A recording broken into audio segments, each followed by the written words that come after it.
Hello friends, welcome to online study kingdom. दोस्तों, आज की इस वीडियो में चैप्टर नंबर 10 को कवर किया जाएगा। अगर अभी तक आपने प्रीवियस लेक्चर्स को कवर नहीं किए हैं तो वीडियो की डिस्क्रिप्शन में प्लेलिस्ट का लिंक दे रखा है, आप वहाँ जाके कवर कीजिए। तो दोस्तों आइए यहाँ पर देखते हैं। इम्पॉर्टेंट चैप्टर है उत्तर प्रदेश में कृषि। ठीक है, तो महत्वपूर्ण है, बहुत इंपॉर्टेंट चैप्टर। यहाँ पर इंपॉर्टेंट फैक्ट आपको देखने को मिलेंगे एग्जाम के पॉइंट ऑफ व्यू से। पहला पॉइंट दे रखा है, कृषि विभाग की स्थापना किस वर्ष की गई। तो कृषि विभाग की स्थापना जो की गई वर्ष 1875 ईस्वी में। अगला पॉइंट है कि प्रारंभ में कृषि विभाग का कार्य क्या था। देखिए 1875, अभी यहाँ पर विधिवत विधिवत लिख रखा है। ठीक है, ये सारी चीज़ें तो अगर आपसे पूछा जाता है एग्जाम में तो आपको 1 मई ही लगाना है। ठीक है, थोड़ा हिस्टोरिकल है ये चीज़ें। तो प्रारंभ में कृषि विभाग का कार्य क्या था, तो कृषि संबंधी आंकड़ों का संकलन तथा आदर्श क्षेत्रों की स्थापना तक ही सीमित था। कृषि विभाग को भू अभिलेख विभाग से संबद्ध कब किया गया। तो एग्जाम के पॉइंट ऑफ व्यू से इंपॉर्टेंट तथ्य है, अगर पूछा जाता है कि कृषि विभाग को भू अभिलेख है विभाग से कब संबद्ध किया गया है, तो 1880 ईस्वी में। इंपॉर्टेंट तथ्य है। साथ ही कृषि विभाग की विधिवत स्थापना कब हुई है, तो 1 मई 1920 ईस्वी को। अगर एग्जाम में पूछा जाता है कि उत्तर प्रदेश राज्य कृषि विभाग की स्थापना कब हुई है, तो आपको 1 मई 1920 ही आपको क्लिक करना होगा। ठीक है, गवर्नमेंट ऑफ इंडिया एक्ट 1919 के पारित होने के उपरांत कृषि क्षेत्र राज्य सरकार के अधीन एक स्वतंत्र विभाग बनाया गया और 1 मई 1920 को कृषि विभाग की विधिवत स्थापना की गई। आइए थोड़ा यहाँ पर इसकी गवर्नमेंट की वेबसाइट पर देख लेते हैं क्या यह जो तथ्य दिए हैं। देखिए, किसी भी चीज़ का अगर फैक्ट आपको ज्ञात करना है तो आप सबसे आपका गूगल करने से अच्छा आप उस डिपार्टमेंट की वेबसाइट पर आ जाइए और वहाँ पर जो है अबाउट में जाइए। अबाउट में आप जैसे जाएंगे तो वहाँ पर उसकी इतिहास के बारे में अगर आप थोड़ा बहुत जानकारी मिल जाएगी। अब उत्तर प्रदेश का कृषि विभाग देखिए, यहाँ पर आपको सारी चीज़ें देखने को मिल जाती हैं। देखिए यहाँ पर भी लिखा है कि कृषि विभाग की जो वर्ष 1875 ईस्वी में स्थापना की गई। प्रारंभ में कृषि विभाग का कार्य कृषि संबंधी आंकड़ों की संकलन तथा आदर्श प्रक्षेत्रों की स्थापना तक ही सीमित था। आप देख रहे हैं कि यहाँ से ही उठा करके क्या है कॉपी किया गया है। वर्ष 1880 ईस्वी के विभाग को भू अभिलेख से संबित किया गया। ठीक है, देख रहे हैं वहाँ जो पढ़ के आ रहे हैं क्या यहीं से उठा के छापा गया है गवर्नमेंट का ऑफिशियल से। गवर्नमेंट ऑफ इंडिया एक्ट 1919 पारित होने के उपरांत कृषि क्षेत्र राज्य सरकार के अधीन हो जाने के फलस्वरूप कृषि विभाग को 1 दिसंबर 1919 से एक स्वतंत्र विभाग बनाया गया और 1 मई 1920 ईस्वी को इसकी विधिवत स्थापना की गई। तो आप देख रहे हैं डिट्टो उठा के फैक्ट क्या है बुक में छाप दिए गए हैं युक्ति के। ठीक है, तो आपको याद रखना है दोस्तों, ये अगर स्थापना पूछा जाता है तो अगर आपको वहाँ 1875 दिखता है तो 1875 लगाना, अगर डेट मिलेगी तो 1 मई 1920 लगाना। ठीक है, तो यहाँ पर 2 में एक ही देखने को मिलेगा आपको। विधिवत अगर पूछा जाएगा क्योंकि राज्य की बात की जा रही है, 1919 जब एक्ट पारित हुआ तो राज्य जो है ये स्टेट सब्जेक्ट हो गया एग्रीकल्चर। ठीक है, तो सारी जो एग्रीकल्चर मतलब कि वो आपको राज्य में भी एक डिपार्टमेंट बनाया गया। तो याद रखना एग्जाम के पॉइंट ऑफ व्यू से आपके लिए बस इतना इंपॉर्टेंट दोस्तों कि राज्य कृषि विभाग की जो स्थापना है उत्तर प्रदेश 1 मई 1920, दैट्स इट। ठीक है, तो आप देखिए कि यहीं उठा करके छापे गए हैं युक्ति में। आगे चलते हैं, और आप लोगों को भी अगर कुछ सर्च करना हो तो आप जो है गूगल से बेटर आप ऑफिशियल वेबसाइट को चेक किया करिए। ठीक है, कृषि विभाग के तत्कालीन क्रियाकलापों में क्या शामिल रहा, तो उपज पालन, भूमि संरक्षण, गन्ना उत्पादन, उद्यान एवं कोलोनाइजेशन संबंधी गतिविधियों का समावेश था। कोलोनाइजेशन योजना कब समाप्त हुई है, तो वर्ष 1964 ईस्वी में। गन्ना विभाग का गठन कब किया गया, तो स्वतंत्रता के बाद किया गया। उत्तर प्रदेश कृषि विभाग अपने वर्तमान स्वरूप में विविध संस्थाओं यथा उत्तर प्रदेश बीज विकास निगम हो गए, राज्य बीज प्रमाणीकरण संस्था, यूपी एग्रो, राज्य कृषि प्रबंधन संस्थान, रहमान खेड़ा, उत्तर प्रदेश कृषि अनुसंधान परिषद आदि के सम्मिलित प्रयास से कृषि उत्पादन संबंधी क्रियाकलापों को गति प्रदान में प्रयासरत है। तो आपको एग्जाम के पॉइंट ऑफ व्यू से जो तथ्य याद रखने हैं कि उत्तर प्रदेश राज्य कृषि विभाग की स्थापना कब हुई है, 1 मई 1920 ईस्वी को। और ठीक है, तो डेट इंपॉर्टेंट, साथ ही ये भी इंपॉर्टेंट है कि जो कृषि विभाग है इसको भू अभिलेख विभाग से संबद्ध कब किया गया है, वर्ष 1880 ईस्वी में। ठीक है, तो एग्जाम के पॉइंट ऑफ व्यू से ये इंपॉर्टेंट तथ्य रहे। Most important. साथ ही अगर पूछा जाता है कि कोलोनाइजेशन योजना कब समाप्त हुई है तो वर्ष 1964 में। दैट्स इट, इतना ही आपकी काम की चीज़ें हैं। आगे चलते हैं दोस्तों। अगला पॉइंट है कृषि विभाग का मूल उद्देश्य क्या है। तो कृषि विभाग का मूल उद्देश्य कृषि विकास की दर को गति प्रदान करने के साथ साथ फसल उत्पादन और उत्पादकता में वृद्धि भी करना होता है, जिससे प्रदेश के किसानों को आर्थिक स्थिति सुदृढ़ हो और उनके जीवन स्तर को क्या है ऊपर उठाया जा सके। उद्देश्यों की पूर्ति हेतु किए जा रहे प्रयास। तो कृषि उत्पादन की विकास दर प्रतिवर्ष 5.1% बनाए रखते हुए खाद्य सुरक्षा प्रदान करने हेतु कृषि की नवीन तकनीकी का प्रचार प्रसार तथा कृषकों की कृषि से संबंधित समस्याओं का समाधान। कृषि उत्पादन के लिए वांछित विभिन्न कृषि निवेशों की गुणवत्ता नियंत्रण पर बल देना। दैवीय आपदाओं हैं जैसे कि बाढ़ हो गए, सूखे की स्थिति आदि में उन परिस्थितियों के अनुसार आकस्मिक योजना का निर्माण करके कृषकों को सही समय पर उचित फसल चक्रों की जानकारी देना एवं उसी के अनुरूप कृषि निवेशों की जो है क्या है व्यवस्था करना है। कृषि नीति 2013 की सफल क्रियान्वयन का सतत अनुश्रवण पर निर्धारित प्रतिमानों को साकार करना। विभिन्न फसलों उत्पादकता एवं उत्पादन में वृद्धि हेतु विभाग द्वारा विभिन्न पालन योजनाओं एवं कार्यक्रमों का क्रियान्वयन है। कृषि उत्पादक देखिए एक बार रीड करिए, जो एग्जाम के पॉइंट ऑफ व्यू से पॉइंट होगा पूछा जा सकने वाला आपको जरूर बताया जाएगा। तो कृषि उत्पादन में प्राकृतिक आपदाओं, कीट रोग आदि जोखिम के कारण होने वाली क्षति की पूर्ति एवं कृषि में प्रगतिशील तरीकों को प्रोत्साहन देने के लिए प्रदेश में संचालित कृषि विभाग योजनाओं को व्यापकता प्रदान करना है। प्रदेश में स्थित समस्याग्रस्त भूमि जैसे कि जलमग्न, ऊसर, बंजर, बीहड़ आदि भूमि को उपचारित करके जो है कृषि क्षेत्र फल में वृद्धि करते हुए उपजाऊ बनाना। ठीक है, जो भूमि वगैरह बंजर पड़ी रहती हैं। चलिए, कृषकों को विभिन्न परिस्थितियों में अधिक उत्पादन लेने हेतु विभिन्न योजनाओं के माध्यम से तकनीकी प्रदर्शनों का जो है आयोजन एवं परिणामों से कृषकों को परिचित कराना। ठीक है, तो एग्जाम के पॉइंट ऑफ व्यू से आप रीड कर लिए, यहाँ पर एग्जाम के पॉइंट ऑफ व्यू से कुछ इंपॉर्टेंट है नहीं। ठीक है, बस आप ये समझ सकते हैं पॉइंट कि कृषि उत्पादन की जो विकास दर है वह जो है 5.1% बनाए रखते हुए क्या है टारगेट रहता है। बस इतना। चलिए आगे चलते हैं। साथ ही आपको यहाँ पर एग्जाम के पॉइंट ऑफ व्यू से ये भी जान सकते हैं कि जो राज्य कृषि नीति है वो 2013 की पॉलिसी। ठीक है, तो ये भी ईयर इम्पॉर्टेंट है। बस इतना ही। आगे चलते हैं। कृषि विभाग के कार्यक्रम। तो कृषि विभाग द्वारा कार्यक्रमों के नियमित संचालन के लिए क्षेत्रीय भू जलवायु परिस्थितियों के अनुसार खरीफ, रबी एवं जायद में कार्यक्रमों का निरूपण, नियोजन एवं क्रियान्वयन सुनिश्चित करने के लिए रणनीति तैयार करने एवं इसी निर्धारित समय सीमा में क्रियान्वित करने की कार्यवाही की जाती है। अगला जो पॉइंट है आपका वो है national mission on oil seeds एवं ऑयल पाम। तो वर्ष 2016-17 में कृषि विभाग द्वारा क्रियान्वित प्रमुख योजनाएं हैं। तो प्रमुख योजनाओं में पहले आप देख रहे हैं national mission on oil seeds एवं ऑयल पाम। तो योजना नीति आयोग भारत सरकार के निर्देशानुसार वर्ष 2014-15 से यह योजना पूर्व संचालित आइसोपाम योजना को पुनर्गठित करते हुए मिशन के रूप में संचालित की जा रही है। कार्य योजना तैयार कर तिलहन उत्पादन एवं उत्पादकता में अधिक से अधिक वृद्धि कर तिलहन में प्रदेश को आत्मनिर्भर बनाना है कार्य योजना। ठीक है, तो national mission on oil palm. ठीक है, तो ऑयल सीड एवं ऑयल पाम, इससे आप यहाँ गेस कर ले जाएंगे तिलहन उत्पादन एवं उत्पादकता से संबंधित यह योजना है। यह योजना कितने जनपदों में क्रियान्वित की जा रही है? तो उत्तर प्रदेश के समस्त जिलों में। इस योजना के अंतर्गत विभिन्न कृषि निवेशों पर कितने प्रतिशत अनुदेय है? तो अगर आप ग्रांट की बात करेंगे तो 50% तक। ठीक है, अगला है आपका national mission on agriculture extension and technology. तो योजना आयोग भारत सरकार के दिशा निर्देशों के अनुरूप कृषि प्रसार सुदृढ़ीकरण हेतु वर्ष 2013-14 तक आत्म मॉडल का क्रियान्वयन किया जा रहा है और वर्ष 2014-15 से आत्म योजना को national mission on agriculture and technology में संलग्न कर दिया गया है। ठीक है, कब? 2014-15 से।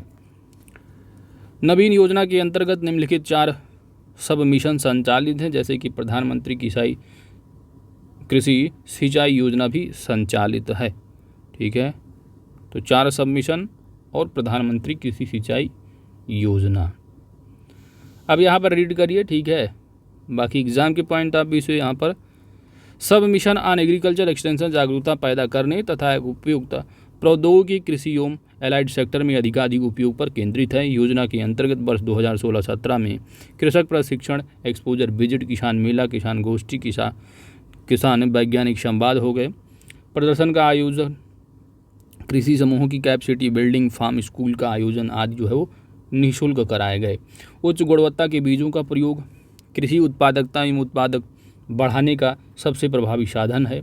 इस उप मिशन में आधारीय प्रमाणित बीज से किसानों को गुणवत्ता युक्त प्रमाणित बीज उत्पादन की तकनीक सिखाने एवं बीज उत्पादन कराया जाता है।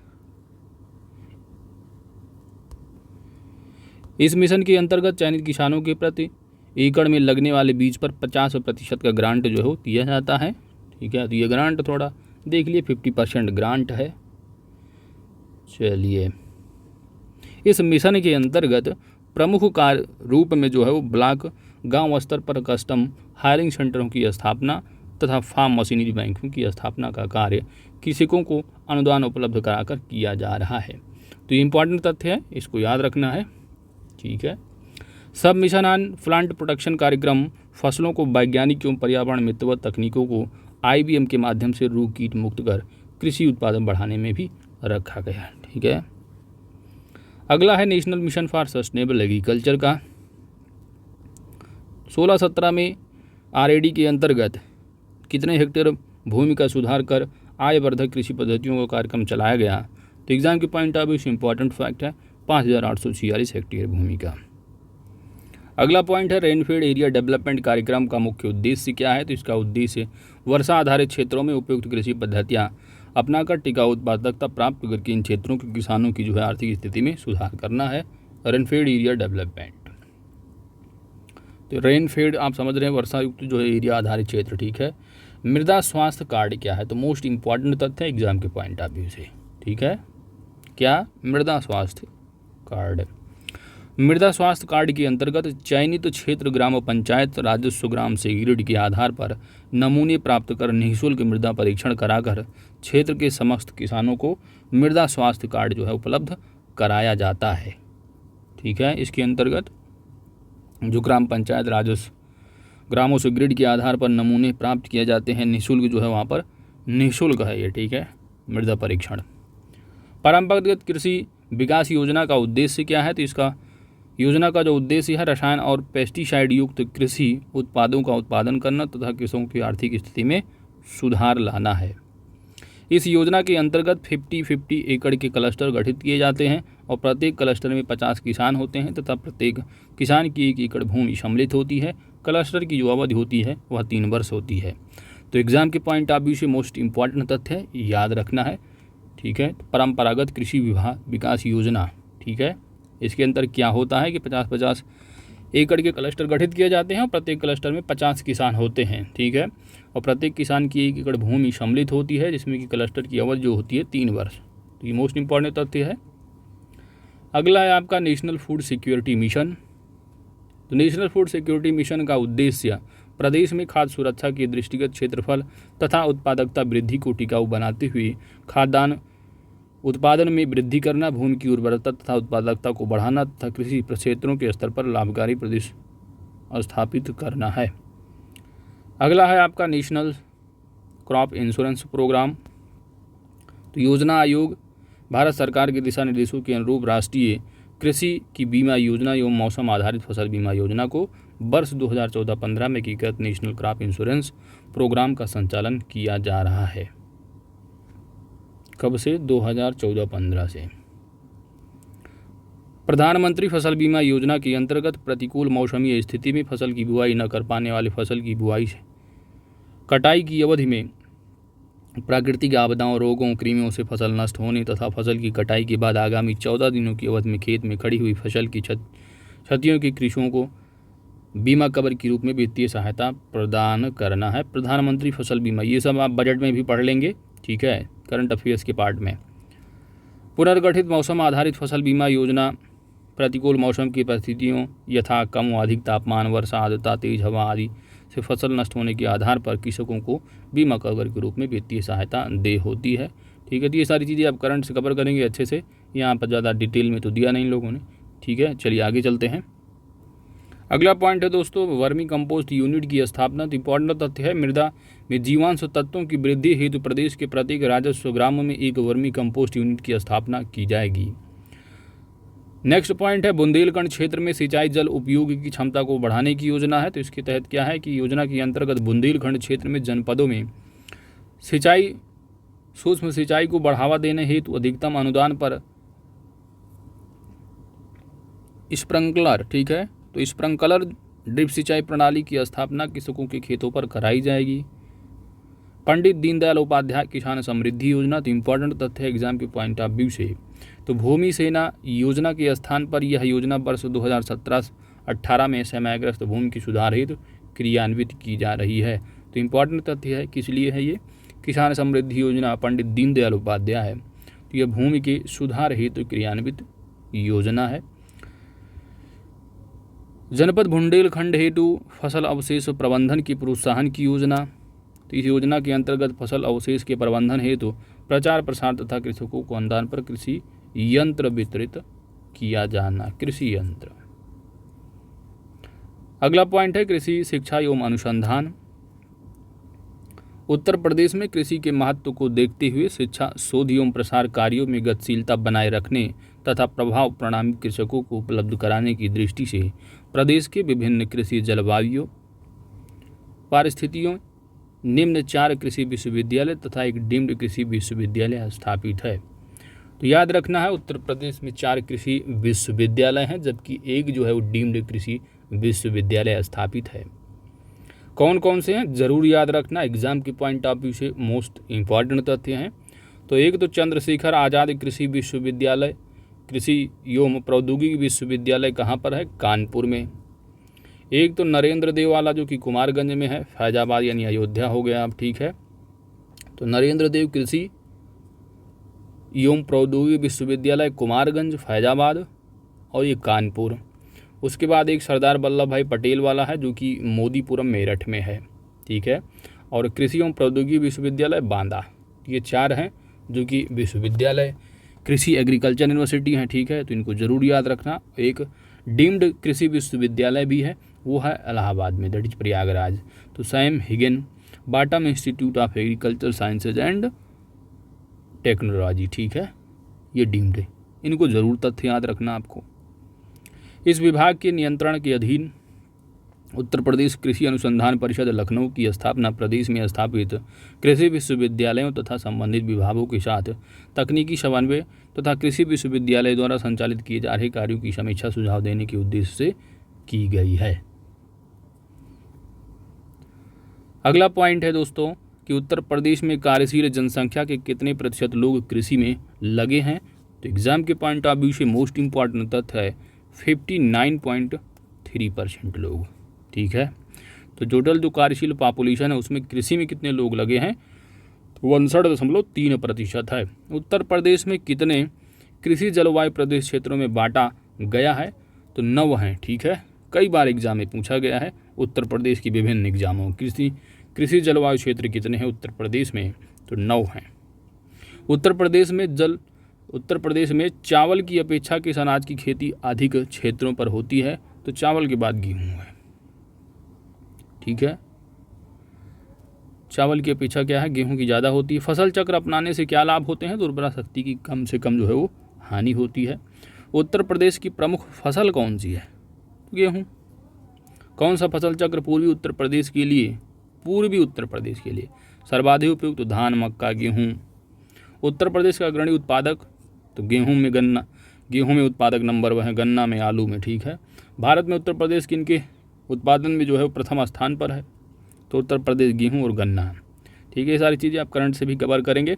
उत्तर प्रदेश में प्रथम दुग्ध सहकारी समिति की स्थापना कहाँ हुई है, लखनऊ में। राज्य में पान उत्पादन के लिए कौन सा जिला, तो पान के लिए मशहूर जो है महोबा है।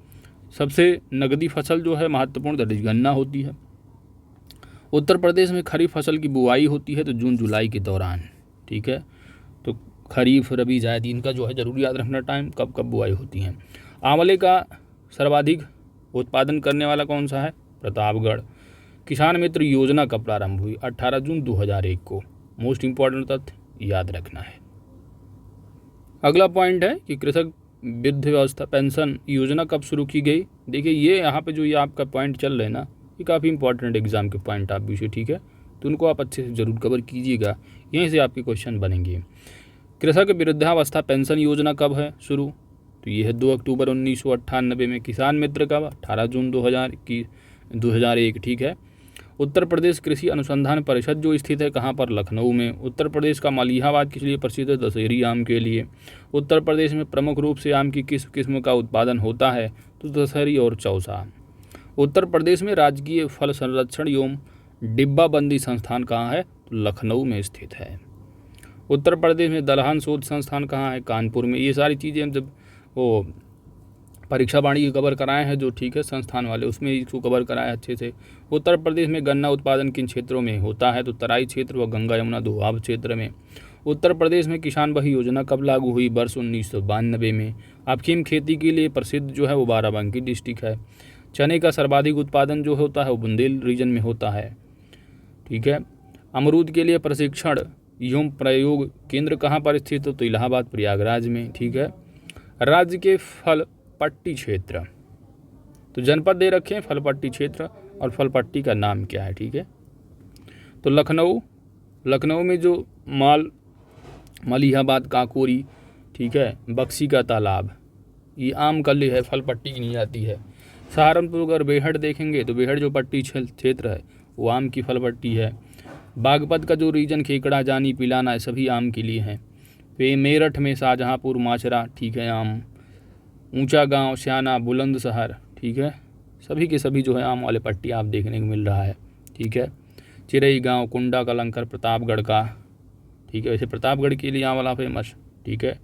तो जबकि प्रतापगढ़ में अगर सदर मंगरौरा देखेंगे तो यहाँ पर आंवला है, वहीं कुंडा, कालंकार आम के लिए, ठीक है। उन्नाव की अगर बात की जाए तो ये सभी रीजन हैं दे रखे हैं, ठीक है। तो पीडीएफ वीडियो की डिस्क्रिप्शन में दी है, आप यहाँ से डाउनलोड करके रिवाइज कर लीजिएगा, ठीक है। बाकी आप देख सकते हैं। आगे चलते हैं। अगला जो तथ्य ये भी काफ़ी इंपॉर्टेंट है, फसलें दे रखे हैं, उत्पादक ज़िले हैं। तो गेहूं की अगर बात की जाए तो सबसे ज़्यादा जो उत्पादक ज़िले हैं गंगा यमुना और घाघरा दोआब क्षेत्र, सर्वाधिक जो है वो गोरखपुर गेहूँ। जौ की अगर बात की जाए तो वाराणसी, आजमगढ़, जौनपुर, बलिया, मऊ, गोरखपुर, इलाहाबाद, प्रतापगढ़। चने का जो ज़्यादा रीजन है पैदा होने वाली वो है बांदा, हमीरपुर, झांसी, ललितपुर, जालौन, मिर्ज़ापुर, सोनभद्र, ठीक है, ये सभी डिस्ट्रिक्ट हैं। अरहर के लिए देखेंगे तो वाराणसी, झांसी, ललितपुर, इलाहाबाद, लखनऊ। सरसों, गोंडा, बहराइच, मिर्ज़ापुर, सोनभद्र, ठीक है। तंबाकू आप देख सकते हैं। चावल, पीलीभीत, बाजरा, मक्का, गन्ना, ठीक है। गन्ना का रीजन देखेंगे तो रामपुर, बरेली, पीलीभीत, सीतापुर, लखीमपुर, ठीक है, यहाँ रीजन में ज़्यादा बोए जाते हैं। गाजियाबाद देखिए, ठीक है। मूंगफली की अगर बात की जाएगी तो सीतापुर, हरदोई, ईटा, बदायूं, मुरादाबाद। कपास के लिए सहारनपुर, मुजफ्फर, मेरठ, गाजिया, बुलंद, अलीगढ़, आगरा, फिरोजाबाद, इटावा, कानपुर, रामपुर, बरेली, मथुरा, मैनपुरी, इटावा, ठीक है। ये सारी चीज़ें हैं। आगे चलते हैं दोस्तों। तो इसी के साथ पूरा आपका जो चैप्टर नंबर 10 रहा वो कंप्लीट हो जाता है। इसकी पीडीएफ आपको डिस्क्रिप्शन में मिल जाएगी, आप यहाँ से डाउनलोड कर लीजिएगा, और पीडीएफ से भी रिवाइज करना चाहें तो रिवाइज भी कर सकेंगे, ठीक है। तो आपके लिए जो इंपॉर्टेंट तथ्य आपको बताए गए उन्हीं को आपको बार बार रिवाइज करना है, या आप एक नोट बना लें, उसमें आप जो है अपना पेन पेपर लेकर अपना नोट कर लें, उसी को बार बार रिवाइज करें। पूरा तथ्य आपको पढ़ने की ज़रूरत नहीं है, ठीक है। बात है कंप्लीट बुक कराने की, तो कंप्लीट करा दिया जा रहा है, आप अच्छे से इनको रिवाइज कीजिएगा जो इंपॉर्टेंट तथ्य हैं। तो दोस्तों अगर वीडियो अच्छी लगी है तो लाइक कीजिएगा, चैनल पर नए हैं तो सब्सक्राइब कर लीजिएगा। मिलते हैं नेक्स्ट लेक्चर में नेक्स्ट चैप्टर के साथ। Thanks for watching.